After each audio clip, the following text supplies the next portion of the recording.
Good morning from Ruidoso, New Mexico. I'm doing some filming. Say hi, Dad. Coffee. Feeding the deer. We're gonna go check out some of these deer. We got some mule deer, so let's go take a look.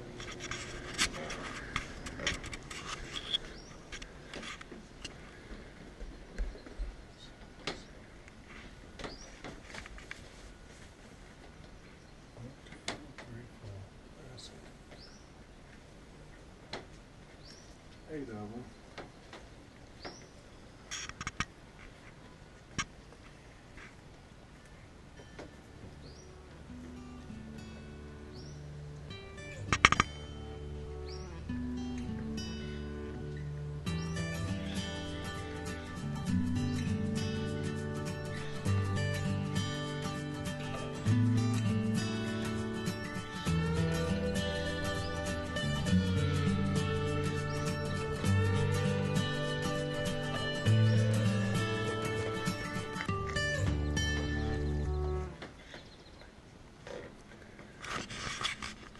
It's 54 degrees here this morning. It's about 6:30, and it's a little chilly.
How's it going, man?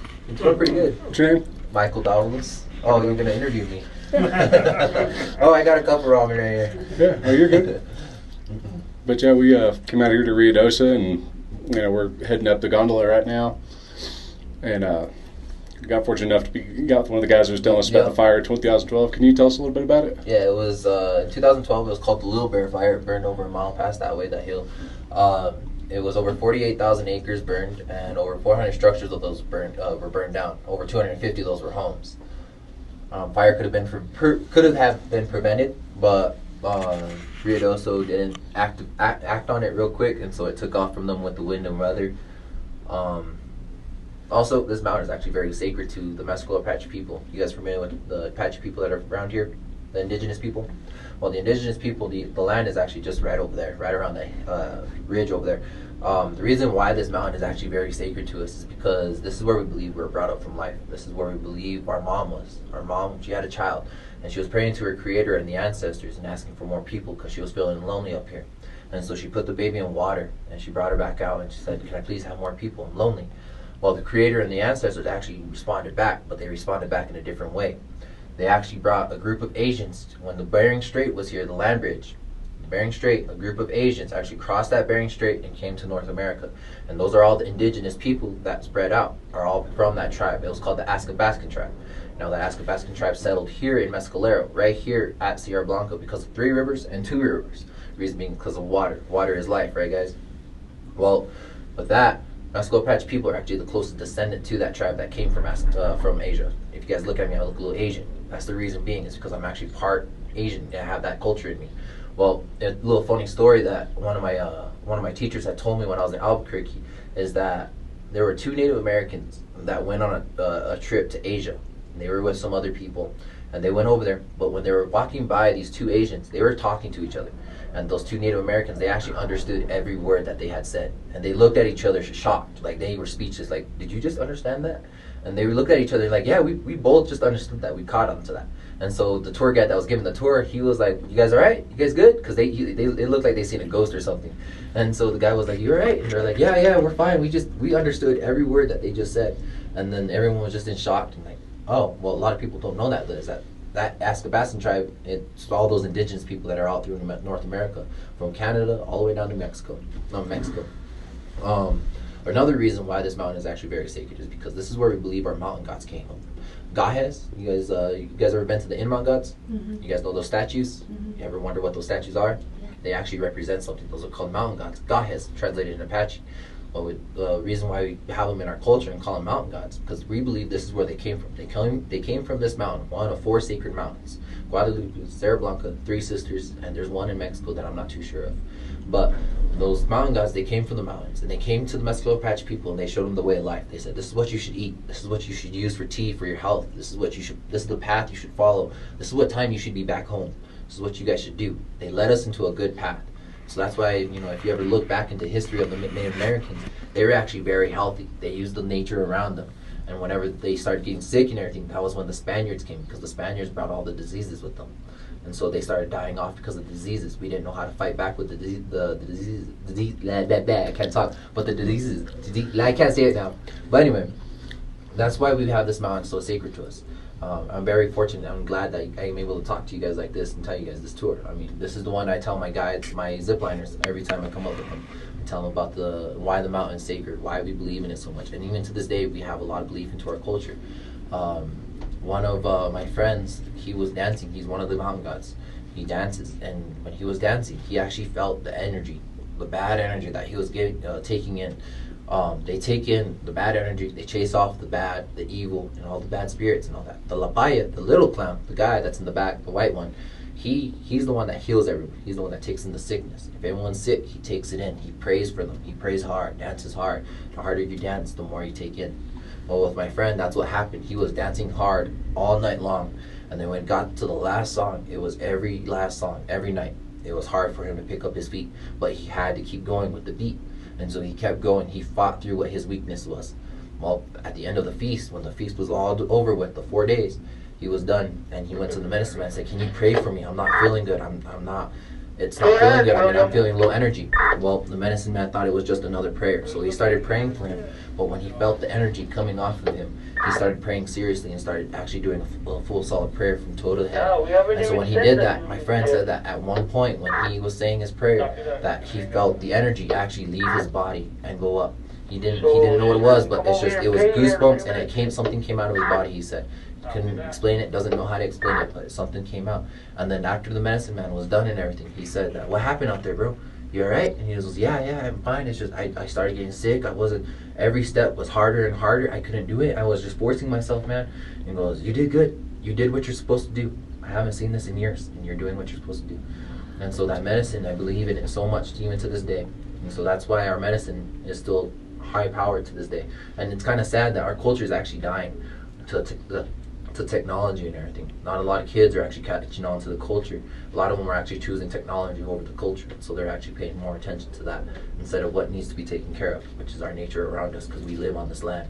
And so that's why a lot of the Native Americans, if you look back into their history, they actually respect the lands. They actually understood how to walk them, how to take care of them, what to do with it, what to do with the land that they use, how to give back. And so that's why if you ever look into the history of Native Americans, you can actually learn a lot. Now, if you guys look out that way, you guys see those mountains out that way?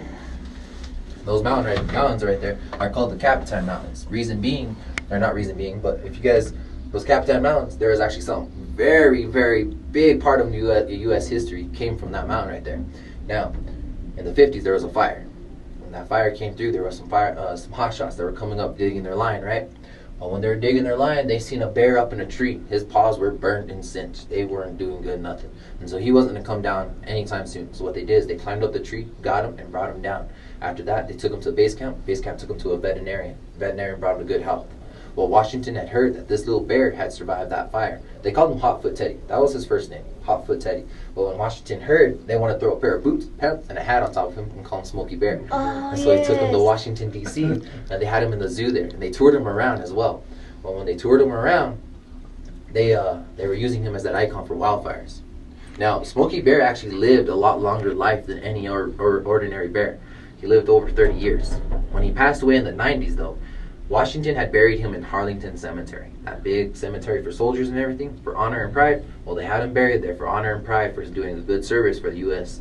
Well, Capitan people found out. They didn't like that. They wanted Smokey home because that's where he belongs. That's his home place. That's where he's from. That's where he grew up.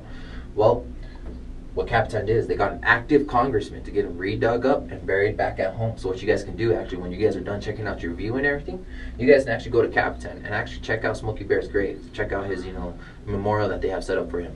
They also have a big old parade, big old shindig for his birthday. It's here in July sometime soon. Remember? I do. But Yeah. Oh, that's Smokey Bear's home right over there. You guys can say you can go visit Smokey Bear. You guys see that peak right there? That is Sierra Blanca Peak. Sitting at 12,005 feet. That is the tallest peak in southwest New Mexico. Now this peak right here, that's right above us, right over here, is called Lookout Point. It's for the Manhattan Project. When you guys go out that way, you guys can actually see where they tested the atom bomb. Now the atom bomb that they tested for Hiroshima, it was only an eighth of what they tested here. Now, in this part of the states as well is the highest spot for cancer, for lung cancer in the United States. Reason being is because we're downwinders because of that bomb.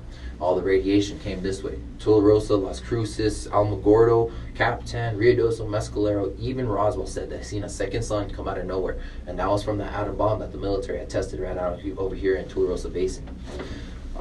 My grandma was unfortunately one of the ones that had gotten lung cancer from that radiation. But she has beaten it, and she is fighting against the government, suing against them for why they had done that. They didn't tell no one about it. The government actually had slaughtered their own people out on that land out there. They actually, there were farmers out there in that land. Whenever everyone was coming west, they were all saying, all right, you can go ahead and mark your land, that's yours. That's how it was back then. Well, that's what a lot of farmers did, is they went out there and they said, all right, I want this land for my farmland. Government started, that's when Pearl Harbor happened. After Pearl Harbor, government started putting that in plan. Well, the government wanted to kick all those people out of there. There's actually ghost towns out in Tularosa Basin that you guys can actually go check out. They actually do a tour out there, and it's only 2 times a year that you can go. One in April and one in August, I think. But you can go check that out. Those ghost towns, it's like as if they're getting ready for their day. Like they were getting ready to eat a meal, getting ready for just the ordinary out of the day. And they just dropped their stuff and left. That's what the government did. And a lot of the farmers, what they did is they actually said, all right, no. You said I can have my land, and I'm not going to give it to you for $1,000 because that's 20 acres that he has. 20 acres back then for $1,000 isn't even worth it. Even to this day, today you can get $44,000 for 1 acre here in Ruidoso. So out there, it wasn't worth it. So they said, I'm gonna fight for my land. You said I can have it. Government said, all right, we'll have a standoff with you, and they took them out like they were nothing. They were just a number. That's what the government did when they wanted to test that bomb out there. Well. As well, you guys, that's a little bit of a tour I can give you. I wish I could give you a tour out there, but I'm a little bit of a... Thank you so much. That was amazing. No Thank you. No problem, guys. Pleasure meeting you, buddy. Pleasure meeting you guys, too. Pleasure. There is a lot more history. Come on a tour, and we can probably take you guys out there and check it out. Yeah, Come to that Wind was- Rider Zip Line. Thank Ski you. Apache. You can see it outside. Yes, it's much clearer today.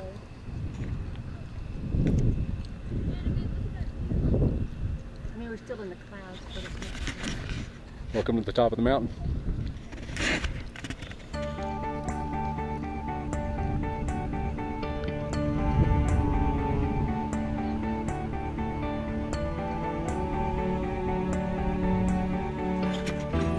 If you guys can see it from here, we're going to be looking at White Sands, New Mexico. You can see in that far distance where the color changes is basically part of the New Mexico desert. It's part of White Sands National Monument. Is that right? Mm-hmm. Yeah. They test missiles there. They have a missile testing range there. And so part of the year they do have to close it down certain days when they're actually testing missiles. So pretty cool.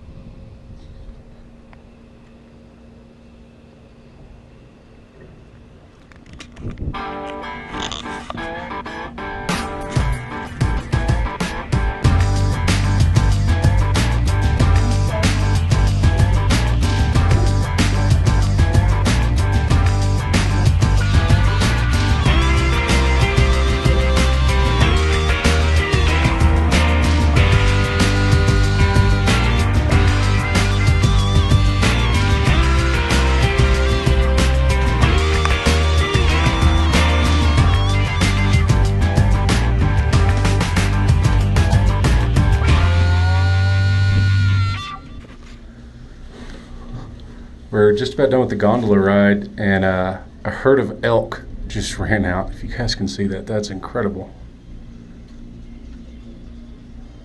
Wow.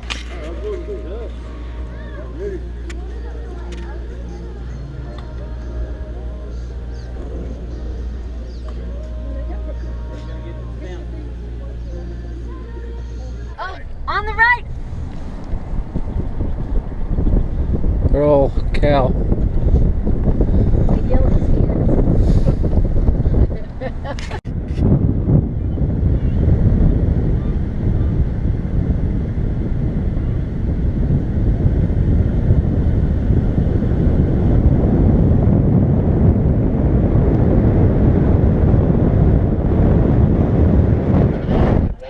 Right there's cool, more wild horses.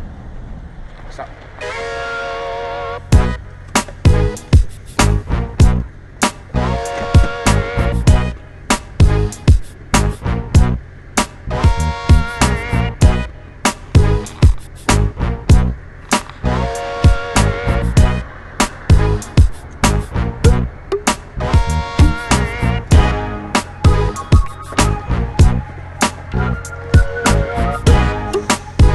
Back there behind us.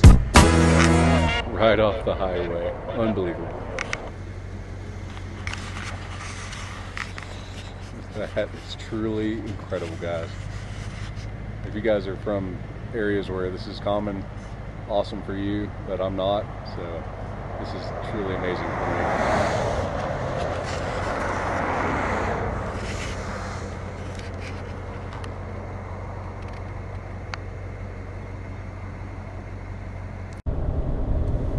Hey guys, I hope you enjoyed all the footage of the elk. I know I sure had fun shooting it. We have had an absolute blast in Ruidoso, which I know I'm saying it wrong. It's Ruidoso from the people who live here that still have told us. But we had a lot of fun. We've seen a lot of deer, seen a lot of cow elk and bull elk, and it's been unbelievable. We just passed a deer on the side of the road. But it's been an incredible place, and if you ever get a chance to come up to this area, don't hesitate. There's so much fun stuff to do. If you're into the whole casino thing, they have that. They have a horse track. They have arcades and bowling and movie theaters and restaurants and the zip line, which you guys probably, you are the guy that we talked to the other day that you guys got to see. Was telling you about. So go check them out. Absolutely, they're incredible people. Everybody here has been super nice. But thanks for sticking with us on this video. You'll see, and I'll catch up with you guys when we're back in Texas.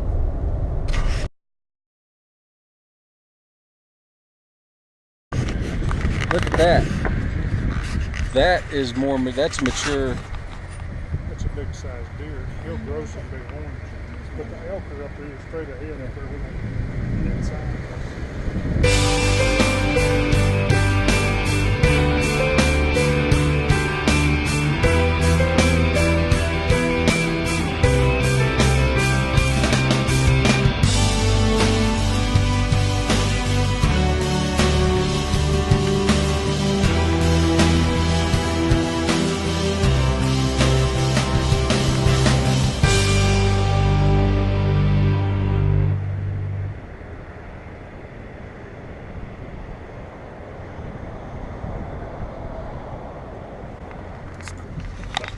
Unreal. On our way back, and there's 2 elk in one parking lot and 2 mule deer in the other. The first big mature buck we've seen, which they get a lot bigger than that. But look at this. Those spikes, I've never seen them. Spike elk.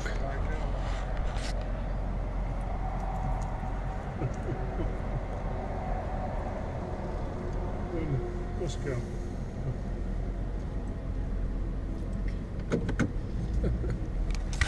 Unbelievable.